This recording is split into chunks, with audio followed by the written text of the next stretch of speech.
Señor presidente, no solamente presentaré las reservas al párrafo 13, 14 y 15, sino también al 19, al 23, al 26, al 27 y las reservas al artículo 73 en una adición que propongo a una fracción 31. Así que le pido tolerancia en el tiempo, no solamente a esta presidencia, sino también a la Asamblea. Prometo hacer amena mi intervención. Muchas gracias. Compañeros diputados, como todos ustedes saben, desgraciadamente el Poder Legislativo tiene mala fama. Tiene la fama de no trabajar, tiene la fama de que los diputados venimos aquí, nos sentamos en nuestras curules y solamente levantamos la mano. Y debo de decir que asambleas como esta, reuniones como esta, no ayudan. Reuniones donde claramente el PRI y el PAN, lo digo con mucho respeto como siempre, y una parte del PRD ya vienen planchados y nos aplican lo que se llama la aplanadora. Pero debo de exceptuar con mucho reconocimiento a una parte del PRD que ha votado consistentemente con la izquierda y hacer énfasis en que aquellos que están votando con la aplanadora les han dicho con el mismo desdén que a nosotros la izquierda. Y escuché por ahí que alguien se defendía y decía, pero dígalo con mucho cuidado. Sí, somos la izquierda, somos los progresistas y estamos aquí para presentar reservas que hemos hecho con mucho esfuerzo, no solamente intelectual, sino queremos hacerlo también con mucho respeto. Y es por eso que, coincidiendo con la diputada Zuleima Huidobro, presentaré todas mis reservas juntas, dejaré solamente una que tiene que ver con el artículo 8º transitorio y coincidir con ella que hay dos tipos de diputados, los que hacemos un análisis de votaciones a conciencia y aquellos que no pueden. Así pues, compañeros, por respeto a su tiempo, al de la presidencia, al de la mesa directiva y al mío propio, y porque sé que cerca de 400 diputados no solamente tienen la consigna de no votar estas reservas a favor, sino también de no discutir, argumentaré estas tres reservas juntas. Y hablaré del IFETEL, de eso se tratan estas reservas, es por eso que todas están en el artículo 28. Permítanme iniciar diciendo que lo que les venimos a plantear es que no demos esta autonomía constitucional al IFETEL. ¿Por qué? Porque no sé si es correcto, y se los dejo a sus conciencias, dejar al IFETEL sin contrapesos.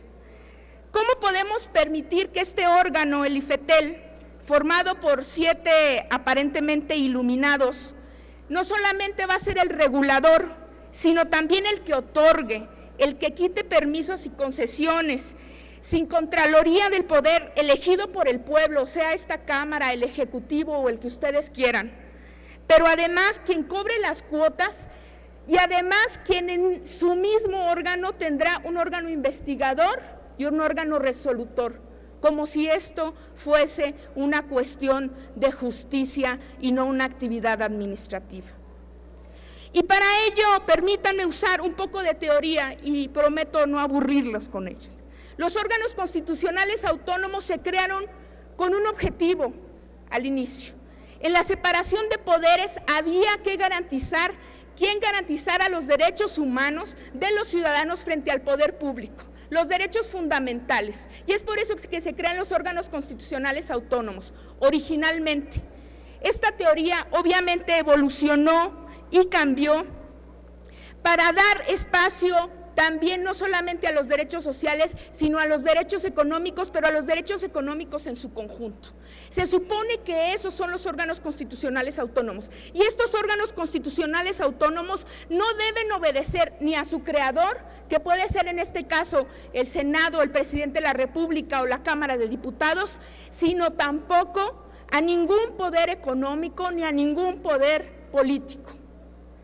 Yo les pregunto, compañeros diputados, ¿qué confianza podemos tener en que el IFETEL va a ser completamente autónomo cuando hay tantos intereses económicos en medio de la reforma de telecomunicaciones. Es por eso que lo que les venimos a plantear es que el IFETEL no sea un órgano constitucional autónomo, sino un órgano de relevancia constitucional. Un órgano que sí puede estar dependiendo del Ejecutivo y en el que la selección de los consejeros pueda participar esta Cámara de Diputados. ¿Por qué? Porque el espacio radioeléctrico es como el petróleo que muchos han venido a defender esta tribuna y es como los recursos naturales, propiedad de la nación, compañeros diputados, y debe de estar en la Contraloría de los poderes originales de la nación, ya sea el Ejecutivo, el Legislativo, no en este caso el Judicial. Eso es lo que les planteamos, pero además les queremos decir que es también importante, compañeros, estoy leyendo 3 reservas, pido su comprensión, que también es importante entender la importancia de esta declaración porque el espacio aéreo o el radioeléctrico es un medio natural de propagación de las ondas electromagnéticas que pertenece a los mexicanos y que es primordial para el desarrollo de los países, pero que además es primordial también como en su rol social para la educación de este país. Es por eso que creemos que el IFETEL debe de estar bajo la Contraloría, si no de esta Cámara de Diputados, sí de lo Ejecutivo.